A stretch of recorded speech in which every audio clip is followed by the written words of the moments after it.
એક રાજાના સમયમાં એના રાજ્યમાં એક એવો વ્યક્તિ હતો કે ગમે એ વસ્તુનું મૂલ્યાંકન કરી દે, અને એ મૂલ્યાંકન કરે ને એ એકદમ પરફેક્ટ જ હોય, એમાં કાંઈ ફેર ન પડે. કોઈ પણ રત્ન હોય કે પછી કોઈ પણ વસ્તુ હોય કે કોઈ મિલકત હોય, ગમે એનું મૂલ્યાંકન એ કરી દેતો. એક વખત રાજાના દરબારમાં એને બોલાવવામાં આવે છે. પછી રાજાનો પુત્ર જે હોય ને એનું જ મૂલ્યાંકન કરવા માટે કહેવામાં આવે છે કે તમે આ મારા પુત્રનું મૂલ્યાંકન કરો. એટલે પહેલાં તો એ જે વ્યક્તિ હતો એને કીધું હોય કે જો તમારે ખરું મૂલ્યાંકન સાંભળવું હોય ને તો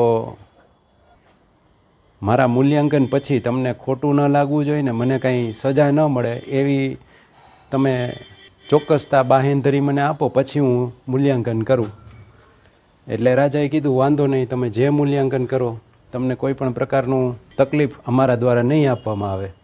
પછી એ વ્યક્તિએ કીધું કે આમ તો આનું મૂલ્યાંકન છે ને એ તમારા રાજમાં કામ કરતા જે મજૂર હોય ને એના જેટલુંય નથી, પણ કે રાજાનો પુત્ર છો ને છે ને એટલા માટે એનું મૂલ્યાંકન કરી શકાય એમ નથી.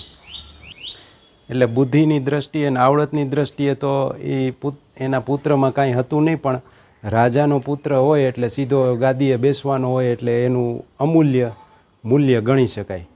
એમ ઘણીવાર આવી રીતે પણ તમે બધાએ અવલોકન કરેલું હોય છે કે આ વ્યક્તિમાં કાંઈ દિવેલ ન હોય પણ ક્યાંક એવી રીતે જોડાઈ ગયો હોય, અથવા તો એવા ફેમિલીમાં હોય ને તો એના લીધે, અથવા તો ક્યાંક એવી સંસ્થા સાથે જોડાયેલો હોય ને એના લીધે એનું મૂલ્યાંકન વધી જતું હોય ને કિંમત વધી જતી હોય, એવું બને. એટલે સારી જગ્યાએ હોય તો એ નસીબ કામ ઘણીવાર કરી જતા હોય.